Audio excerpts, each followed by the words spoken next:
صدی میں اس زبان کو بہت سارا فروغ ملا اور 14ویں صدی تک یہ اپنے کمال تک پہنچ گئی ہے۔ تو اس کا فروغ یہ ہے کہ آدمی اس زبان کے الفاظ پر غور کرے، اور غور کرے گا تو پہلے کی ابھی ہم نے پڑھا تھا کہ اس کے جاننے والا فلمی نغموں پر، ڈراموں پر، جو پہلے کی فلمیں ہیں، حالانکہ ہم تو نہیں دیکھتے ہیں، لیکن اس پہ بھی وہ اسے بآسانی انہیں سمجھ سکتا ہے، ان نغمات کو سمجھ سکتا ہے اور ان پہ غور و فکر کر سکتا ہے اردو کا جاننے والا۔ تو اس کے فروغ کے لیے یہی ہے کہ آدمی اس کے الفاظوں پر غور کرے اور اسے بآسانی حاصل کر بھی سکتا ہے۔ ہم یہ جاننا چاہیں گے کہ آج ہمارے ہندوستان کے اندر اردو زبان لگ بھگ ختم سے ہوتی جا رہی ہے، اس کے لیے کیا کرنا چاہیے؟ اصل میں اس زبان کو کسی ایک مذہب سے اگر جوڑا گیا تو تعصب کی بنیاد پر اس زبان کو ختم کرنے کی کوشش، لیکن اس پہ بھی وہ اسے بآسانی انہیں سمجھ سکتا ہے، ان نغمات کو سمجھ سکتا ہے اور ان پہ غور و فکر کر سکتا ہے اردو کا جاننے والا۔ تو اس کے فروغ کے لیے یہی ہے کہ آدمی اس کے الفاظوں پر غور کرے اور اسے بآسانی حاصل کر بھی سکتا ہے۔ ہم یہ جاننا چاہیں گے کہ آج ہمارے ہندوستان کے اندر اردو زبان لگ بھگ ختم سے ہوتی جا رہی ہے، اس کے لیے کیا کرنا چاہیے؟ اصل میں اس زبان کو کسی ایک مذہب سے اگر جوڑا گیا تو تعصب کی بنیاد پر اس زبان کو ختم کرنے کی کوشش کی جا رہی ہے، لیکن یہ بالکل غلط ہے، چونکہ انگریز جب یہاں سے گئے تھے تو انہوں نے جو فارسی یہاں پر چلا کرتی تھی تو انہوں نے اردو کو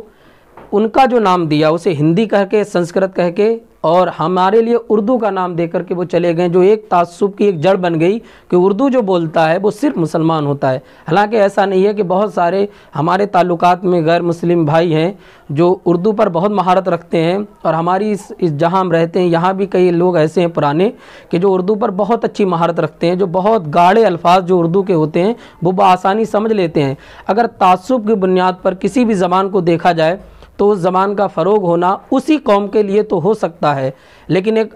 اقوامی شہرت وہ حاصل نہیں کر سکتی ہے۔ تو اس زبان کو ایک مذہب کے ساتھ نہ جوڑا جائے، بلکہ ایک آفاقی جو شہرت اسے حاصل ہے کہ اردو زبان کئی ممالک میں بولی جاتی ہے، تو اس اعتبار سے دیکھا جائے تو یہ زبان تمام ملکوں میں بولی جاتی ہے۔ تو ہمیں اردو میں، ہندوستان میں بھی اردو کو بہت سارا سراہنا چاہیے اور اسے فروغ دینا چاہیے۔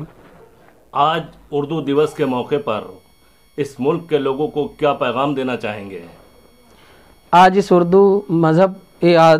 اردو دیوس کے موقع پر ہم اپنے دیش واسیوں کو یہ پیغام دینا چاہتے ہیں کہ جیسا کہ میں نے پہلے ابتدا میں شعر ہی پڑھا تھا کہ وہ کرے بات تو ہر لفظ سے خوشبو آئے،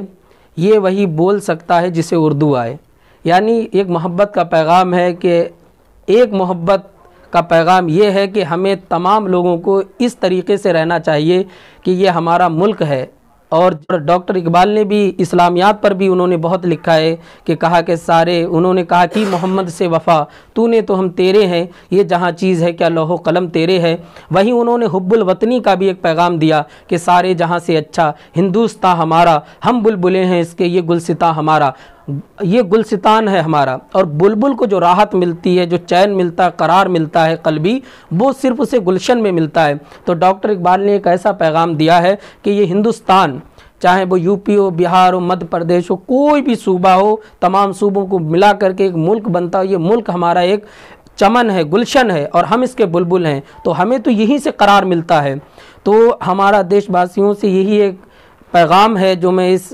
ذریعے سے آپ تک پہنچا رہا ہوں کہ آپس میں محبت بنائے رکھیں، اپنے دیش کی ترقی کے لیے سوچیں، اس کے زوال کے لیے نہ سوچیں، کیونکہ جب آپس کے اختلافات ہوتے رہتے ہیں کسی بھی ملک میں تو وہ قوم، وہ ملک کبھی ترقی نہیں کر سکتا ہے۔ اور بہت سے ممالک ہماری نگاہوں کے سامنے کہ آپس میں لڑ کے وہ برباد ہو گئے ہیں اور کوئی ترقی حاصل نہیں کر سکتے۔ جب ایک گھر میں اختلاف ہو تو گھر کبھی کامیاب نہیں ہو سکتا ہے، اور ملک میں اگر اختلاف ہوا، آپس میں ایک دوسرے کے خون کے پیاسے، جان کے پیاسے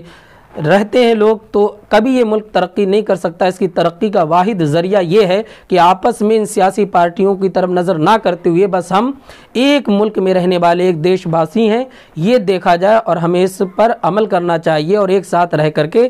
جس طریقے سے ایک ساتھ رہ کر کے ہم نے انگریزوں کو بھگایا، اپنے ملک کو آزاد کیا ہے، اسی طریقے سے آج بھی ہمیں یہی کرنا چاہیے کہ ایک ساتھ رہیں، کسی سیاسی پارٹی کے بہکائے میں نہ آئیں، اور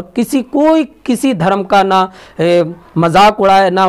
اس میں کوئی تحریف کرنا چاہے، نہ بدلاؤ کرنا چاہے، نہ انہیں ستانا، نہ مارنا، قتل کرنا چاہے، بلکہ آپس میں رہنا چاہیے کہ ہم جسم تو الگ الگ ہیں لیکن ہمیں اپنے ملک سے، اپنے وطن سے بہت محبت ہے۔ اسی لیے کہا ہے بزرگوں نے حب الوطنی نصف الایمان، کہ یعنی وطن کی محبت جو ہے وہ انسان میں داخل ہونی چاہیے۔